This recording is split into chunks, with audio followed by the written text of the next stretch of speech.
আমার ছেলের মৃত্যুর জন্য নিজেকে অপরাধী মনে হবে, আর কিছুই না। যে টাকার অভাবে আমি আমার ছেলেকে চিকিৎসা করাতে পারি না।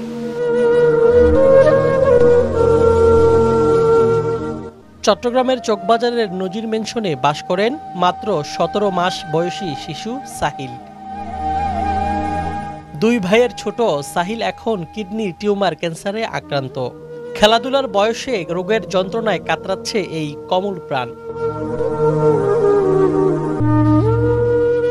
চিকিৎসকরা জানিয়েছেন সাহিলকে বাঁচাতে তাৎক্ষণিক চিকিৎসায় প্রয়োজন অন্তত ১১ থেকে ১৫ লাখ টাকা, কিন্তু সেই সামর্থ্য নেই সাহিলের বাবা আলমগীরের। গাড়ি চালক হিসেবে মাসিক আয় মাত্র ২০,০০০ টাকা। ৭ সদস্যের পরিবারের খরচ সামলে ছেলের চিকিৎসা চালানো দিন দিন অসম্ভব হয়ে উঠছে। ইতোমধ্যে ব্যয় হয়েছে লাখ টাকার বেশি, তবুও প্রয়োজন চিকিৎসার আরো বড় ধাপ। নরমালি খেলতে খেলতে বাচ্চার যে প্রস্রাবে ব্লিডিং হয়, ওটা আমরা বুঝতে পারি না যে কিডনি থেকে প্রবলেম হয়েছে। ব্লিডিংটা হওয়ার পরে আমরা চিটং মেডিকেলে নিয়ে যাই। ওখানে যাওয়ার পরে ওনারা আমাকে কিছু টেস্ট দেন। টেস্টগুলো করার মধ্যে আলট্রা করছি, আলট্রাতে ধরা পড়ছে কি ওর কিডনির মধ্যে কিছু একটা টিউমারের মতো দেখা যাচ্ছে। ওখানে আমাকে সিটি স্ক্যান করাতে বলে। সিটি স্ক্যান করানোর পরে ওখানে ধরা পড়ছে কি কিডনির ভেতরেই টিউমারটা ওর হয়ে গেছে, যার পয়েন্টটা হচ্ছে 7 পয়েন্ট। তারপরে ওখান থেকে আপনার ক্যান্সারের দিক দিয়ে ওটা চলে গেছে। এখানে ওই জিনিসটা করা যাচ্ছে না, ওরা এখানে ট্রিটমেন্টটা করা সম্ভব হবে না বলে দিছে। ওনারা বলছে কি চিকিৎসাটা বাইরে করতে হবে। এখন এটা আমি এই পর্যন্ত এখানে যতগুলো টেস্ট, এই চট্টগ্রাম বলেন ঢাকা বলেন সবখানে বড় বড় বিশেষজ্ঞ দেখালাম, ওনারা সবারই একটা কথা, এখানে কোনো ট্রিটমেন্ট ওর হবে না, ওগুলো সব বাইরেই করতে হবে, ওর যা করা দরকার। এই পর্যন্ত ওর ট্রিটমেন্টের মধ্যে আমার ১.৫ লক্ষ টাকা চলে গেছে, কিন্তু এই পর্যন্ত আমার বাচ্চাটাকে আমি মানে কি বলবো, ১.৫ পয়সার ওষুধও আমি দিতে পারি নাই। যতটুকু আমি খরচ করছি, একটা যদি ওষুধ পড়তো তাহলে মনকে আমি বোঝাতে পারতাম যে আমার বাচ্চাটাকে জিনিসটা চলে যাওয়ার জন্য বা কমে যাওয়ার জন্য কোনো একটা মেডিসিন আমার বাচ্চাটাকে দিছে। এই পর্যন্ত কোনো ডাক্তারই কোনো ওষুধ দেয়নি। সবারই একটা কথা, এখানে কোনো কিছুই হবে না, বাইরে নিয়ে যেতে হবে। ওখানে বাইরে আপনার ১০ থেকে ১৫ লাখ টাকার মতো খরচ পড়তে পারে।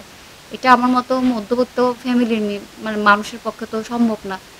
আমি চাচ্ছি আপনারা যারা বিত্তবান আছেন, সমাজে অনেক আছে বিত্তবান মানুষ আছে, মানুষকে সাহায্য সহযোগিতা করে, ওরকম কেউ যদি আমাকে আমার ছেলের জন্য করে থাকে, আমার বাচ্চাটা নতুন করে জীবন ফিরে পাবে। আমার বাচ্চার বয়স মাত্র ১.৫ বছর, এখনো ভালো করে কথা বলতে পারে না, কিছুই করতে পারে না, শুধু একটু হাঁটে, আব্বা আম্মা এগুলো বলে ডাকে, এখনো কিছুই জানে না। আমার এই এতটুকু বাচ্চা যদি ১.৫ বছরের বাচ্চা যদি আমার চোখের সামনে বিনা পয়সায় বিনা চিকিৎসায় মারা যায়, তাহলে আমি মা হয়ে কতটুকু সহ্য করতে পারবো বলেন? তার চেয়ে তো আমার বেঁচে থাকার চেয়ে তো না থাকাই ভালো। আমার ছেলের মৃত্যুর জন্য নিজেকে অপরাধী মনে হবে, আর কিছুই না।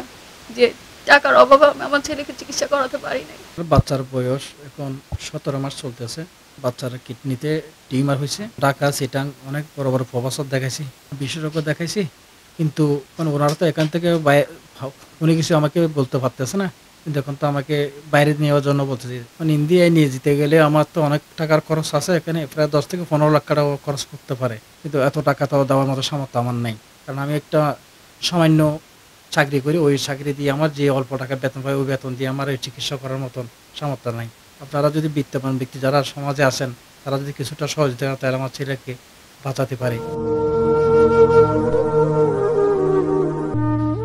হাটাজারির ফরহাদাবাদের অলি মোহাম্মদ চৌধুরীর বাড়ির এই পরিবার এখন দিশেহারা। চিকিৎসার অভাবে এক কমল প্রাণ ঝুঁকির মুখে। সময়ের সঙ্গে পাল্লা দিয়ে লড়ছে ছোট্ট সাহিল। সন্তানকে হারানোর ভয়ে ভেঙে পড়েছেন মা। অসহায় এই পরিবারের এখন একটাই আশা, মানুষের পাশে দাঁড়ানো।